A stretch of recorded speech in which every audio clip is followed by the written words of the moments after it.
বন্ধুরা, আমার মতন অবস্থা তোমাদের কার কার হয় বলো। ভাত বসিয়েছি আর এই যে মেয়ে কি বলছে দেখো, জুস খাচ্ছে ও, আর আমি ভাত বসিয়েছি। হ্যাঁ জুস, হ্যাঁ দেখেছে দেখেছে, হ্যাঁ দেখেছে।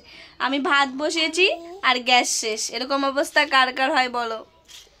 কপালটাই খারাপ।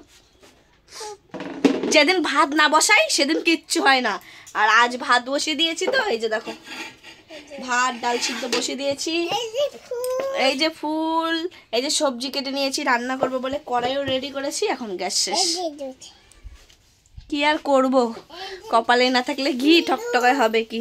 এই যে বেলুন কাল মেলা থেকে 50 টাকায় কিনে এনেছে, আজ ফাটিয়ে দিয়েছে।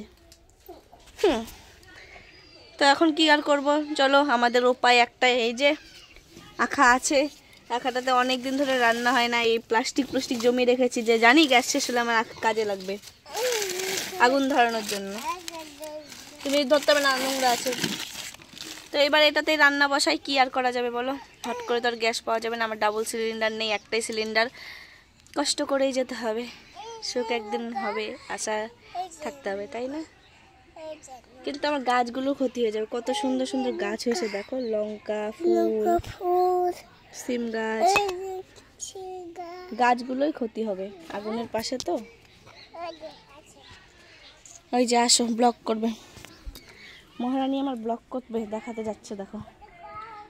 এই দেখো আরো লঙ্কা গাছ, লঙ্কা হয়েছে দেখো দেখো, স্বাগতাদের গাছে লঙ্কা হয়েছে। এটা ঠাকুর, ওই যে ওদের ঘরে বাড়িতে ঠাকুর আছে,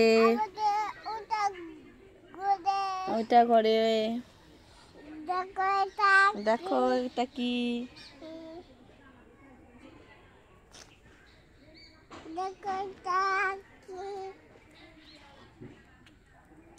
এ বড় ব্লগার ইউটিউবার দেখছো, ফেসবুকার। দেখো আমি ব্লগ করতে যাই না, দেখো ব্লগ করছে। দেখো চেয়ার বলছে, দেখো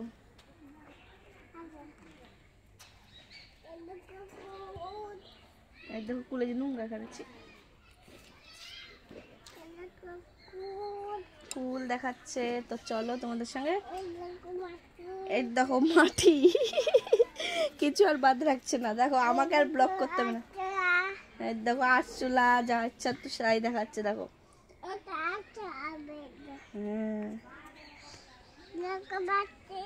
দেখো মাটি, দেখো ব্লগ করছে। দেখো বালতি, জল, পাতা। তো আমাদের এমনই কষ্ট যে আমাদের কলেরও জল নেই এখন। আমাদের কলের জল অনেক দূর থেকে আনতে হয়। দেখো কল অনেক দিন ধরে খারাপ হয়েছে। কল যদি ভালো থাকতো তাহলে এই জায়গাটা ভিজা ভিজা থাকতো। দেখো, হ্যাঁ মা, এই যে লঙ্কা, এটা ফুল গাছ বলে, এটা টগর ফুল গাছ।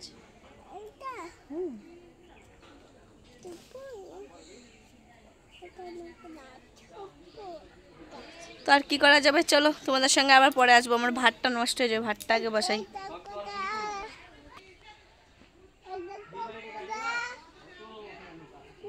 কলা, হ্যালো গাইস, শুধু রান্না করলে হবে, আখার ভিতরে ছাইগুলো ছিল, সেই ছাইগুলো এখন ফেলছি। এই যে দেখো ছাইগুলো ফেলছি।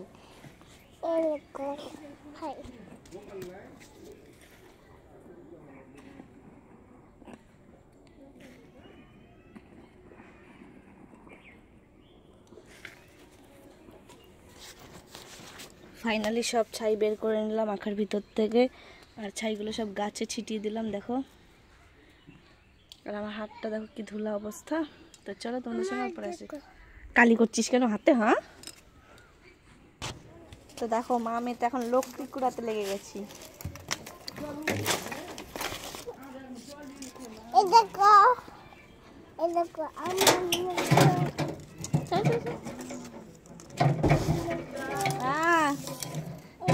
তো দেখতে দেখতে দেখো আমার মেয়ে কতগুলো লকড়ি কুড়িয়ে আনছে। দেখো নিজে নিজে, একবার শুধু যেই কাজ ওকে দেখিয়ে দিব সব কাজ করবে। দেখো কি করছো সোনা মা? পাচ্ছ না? ও লকড়ি দিয়ে কি করবা? তুমি আগুন ধরো বাবা। ও ছ্যাঁকা লেগে যাবে তাই আমি আগুন ধরিয়ে রান্না করবো সেটাই বলছে। হ্যাঁ আচ্ছা পরে নিবা।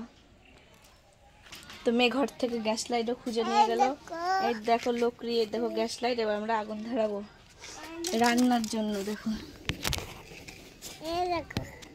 এই দেখো বলছে, এই দেখো স্বাগত আর আমি এখন লকড়ি ভেঙে ভেঙে আগুন ধরাবো রান্না করার জন্য। দিতে দাও, দিতে দাও। তো আমি ঘুঁটা দিয়ে রেখেছি গোবরের, সেই ঘুঁটাগুলো এনে ধরিয়ে দেবো, নাহলে জ্বলবে না।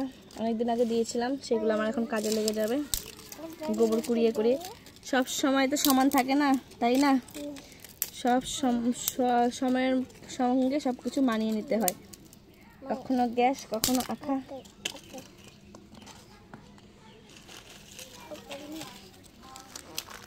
না আমাদের পয়সা ছিল না গো, পয়সা ছিল না। তো একজন পাশে বলছে যে স্বাগতাকে আইসক্রিম খাওয়ানি, মেলাতে গেছিলাম। তো আমাদের এখন আর্থিক অবস্থা খুব খারাপ, তার জন্য মেয়েটাকেও কিছু কিনে দিতে পারিনি। খাওনি? আচ্ছা পয়সা যখন হবে তখন তোমাকে কিনে দেবো। হ্যাঁ তুমি তো বোঝো, ভালো মেয়ে, লক্ষ্মী মেয়ে। তো আমাদের গ্যাস আগুনও প্রায় ধরতে চলেছে, ধুমা উঠছে, বুঝতেই পারছো।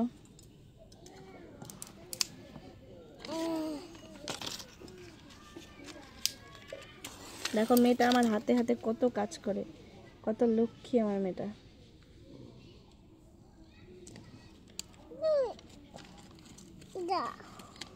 আমার সঙ্গে সঙ্গে ও অনেক হেল্প করে। আমি যদি কাজ করি ওকে এটা আনতে বলবো, ওটা আনতে বলবো, সব আনে। ভেঙে দেবো, এটা ভাঙতে পারে, এটা এখানে দিয়ে দিলেই হয়ে যাবে।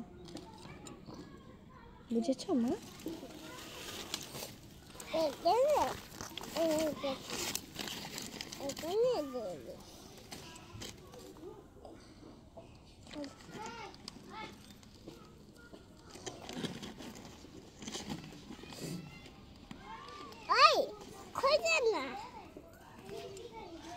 তো ফাইনালি আমাদের আগুনও ধরে গেছে, বুঝতে পারছো হয়তো।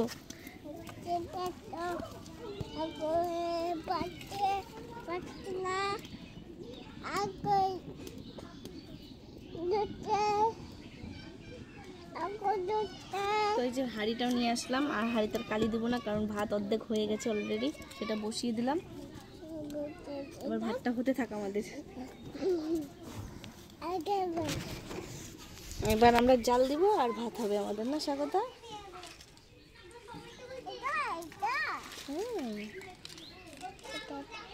চলো তোমাদের সঙ্গে আবার পরে আসবো।